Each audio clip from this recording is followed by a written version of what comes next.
Good evening students. Class 9th science chapter 6 के कुछ topics आप सब पढ़ चुके हैं। आज चैप्टर 6 के ही आगे के कुछ टॉपिक्स और पढ़ेंगे। जैसा कि आप सबको पता होगा कि चैप्टर 6 बायोलॉजी का सेकंड चैप्टर है।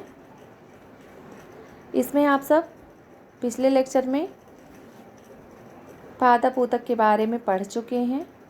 आज आप सब जंतु ऊतक के बारे में पढ़ेंगे। तो सबसे पहले जान लेते हैं कि जंतु ऊतक है क्या। जंतु ऊतक या एनिमल टिश्यूज जंतु कोशिकाओं से बने ऊतकों के समूह को जंतु ऊतक कहते हैं। जंतु ऊतक किसे कहते हैं? जंतु कोशिकाओं से बने ऊतकों के समूह को जंतु ऊतक कहते हैं। जंतु ऊतक 4 प्रकार के होते हैं। कौन कौन से? फर्स्ट एपिथीलियम ऊतक, सेकंड संयोजी ऊतक, थर्ड पेशीय ऊतक, फोर्थ तंत्रिका ऊतक।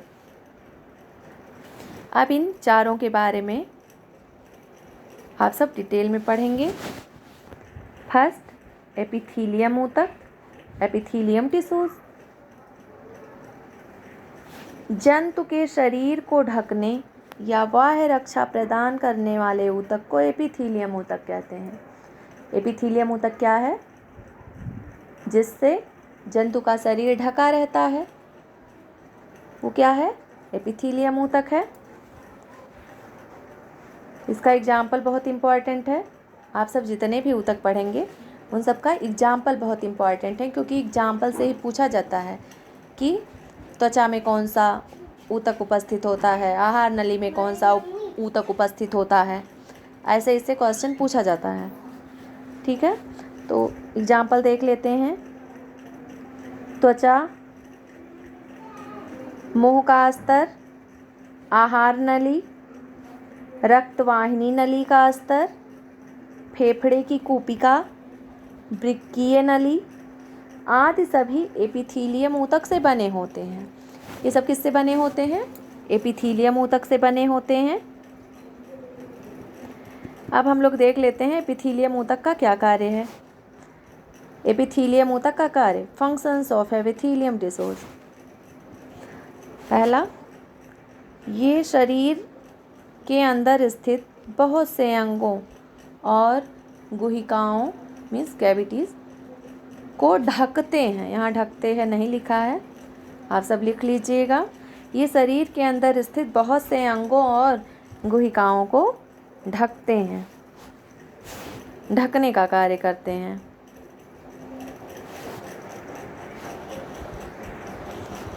दूसरा, ये भिन्न भिन्न प्रकार के शारीरिक तंत्रों को एक दूसरे से अलग करने के लिए अवरोध का निर्माण करते हैं।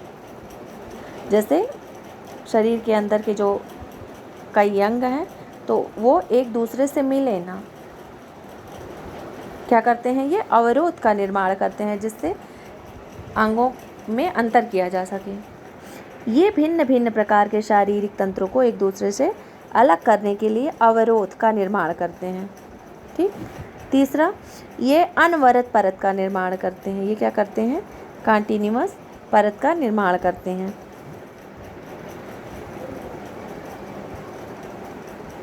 मतलब ये इनमें परत का निर्माण होता रहता है, ये बार बार विभाजित होते रहते हैं। चौथा, यह बाहरी वातावरण और शरीर के विभिन्न अंगों के बीच पदार्थों के आदान प्रदान में महत्वपूर्ण भूमिका निभाते हैं। इनका एक काम और है कि यह बाहरी वातावरण और शरीर के विभिन्न जो अंग हैं उनमें क्या करते हैं? पदार्थों का आदान प्रदान करते रहते हैं। अब हम लोग देख लेते हैं एपिथीलियम ऊतक के गुण, features of epithelium tissues. First, epithelium ऊतक की कोशिकाएं एक दूसरे से सटी होती हैं। एपिथीलियम ऊतक की कोशिकाएं बहुत क्लोज होती हैं, बहुत नज़दीक होती हैं। दूसरा, कोशिकाओं के बीच कम स्थान होता है। कि जब एक दूसरे से सटी होती हैं तो नज़दीक होती हैं तो स्थान कम ही रहेगा। तीसरा, शरीर में प्रवेश करने वाला या शरीर से बाहर निकलने वाला पदार्थ एपिथीलियम की किसी परत से होकर गुजरता है। अब ये तो निश्चित ही है कि शरीर में जो पदार्थ प्रवेश करेगा या जो पदार्थ शरीर से बाहर निकलेगा तो एपिथीलियम की कोशिकाओं से गुजरता हुआ निकलेगा। अब हम देख लेते हैं एपिथीलियम ऊतक के प्रकार, टाइप्स ऑफ एपिथीलियम टिश्यूज, कि एपिथीलियम ऊतक कितने प्रकार के होते हैं।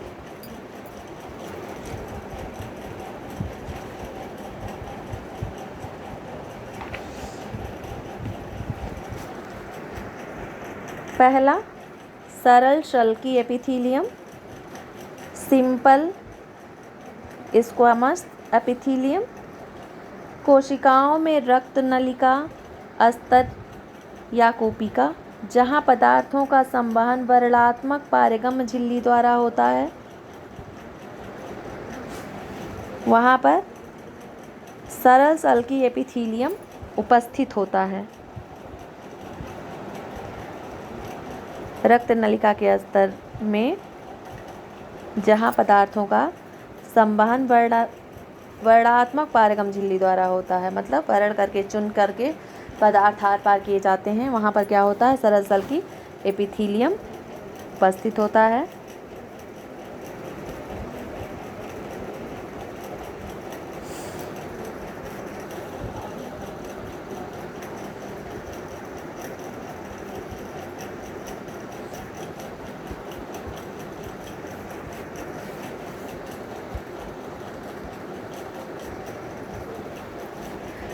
वहाँ चपटी एपिथीलियम ऊतक कोशिकाएं होती हैं, इनको ही क्या कहते हैं, सरल शल्की एपिथीलियम कहते हैं। ये शल्की एपिथीलियम कोशिकाओं की संरचना है। गुण इनका देख लेते हैं। ये अत्यधिक पतली और चपटी होती हैं। सरल शल्की एपिथीलियम की कोशिकाएं कैसी होती हैं, बहुत ही पतली और चपटी होती हैं, जिससे ये कोमल अस्तर का निर्माण करती हैं। जिस अस्तर का निर्माण करती हैं वो क्या होता है, बहुत ही सॉफ्ट होता है। सेकेंड, आहार नली तथा मुंह का अस्तर शल्की एपिथीलियम से ढका होता है। जो आहार नली है हमारा या जंतुओं का और मुंह का अस्तर इन्हीं कोशिकाओं के द्वारा ढका होता है। शरीर का रक्षात्मक कवच अर्थात त्वचा इन्हीं शल्की एपिथीलियम से बनी होती है। किससे बनी होती है, सरल शल्की एपिथीलियम से बनी होती है। ये एपिथीलियम का प्रकार है, एपिथीलियम ऊतक का। दूसरा, अस्तरित शल्की एपिथीलियम, स्ट्रैटिफाइड स्क्वैमस एपिथीलियम। त्वचा की एपिथीलियम कोशिकाएं इनको कटने तथा फटने से बचाने के लिए कई परतों में व्यवस्थित होती हैं। चूँकि ये कई परतों के पैटर्न में व्यवस्थित होती हैं, इसलिए इन एपिथीलियम को अस्तरित एपिथीलियम या अस्तरित शल्की एपिथीलियम कहते हैं।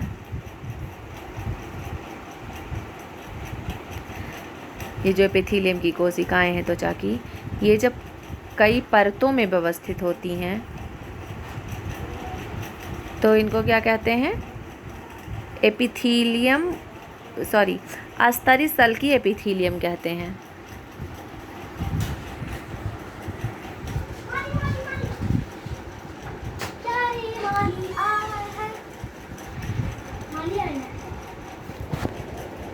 तीसरा, एपिथीलियम का प्रकार, ये अस्तरित शल्की एपिथीलियम का फिगर है। ये देखिए कई स्तरों में बटा हुआ है, कई स्तरों से मिलकर बना हुआ है। तीसरा है स्तंभाकार पक्षमापी एपिथीलियम, वॉल्यूमनर एपिथीलियम, जहाँ अवशोषण और स्राव होता है, जैसे आंत के भीतरी स्तर में, वहीं लंबी एपिथीलियम कोशिकाएं मौजूद होती हैं। इस प्रकार के एपिथीलियम को पक्षमापी स्तंभाकार एपिथीलियम कहते हैं। पक्षमाभी स्तंभाकार एपिथीलियम किसे कहते हैं?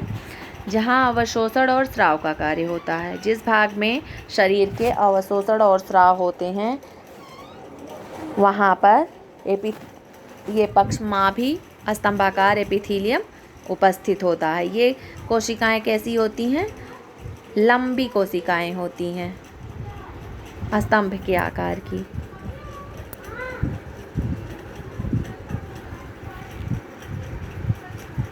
कार्य,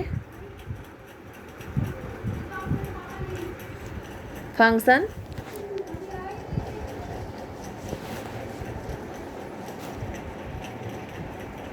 पहला, यह स्तंभाकार एपिथीलियम अवरोध को पार करने में सहायता करता है।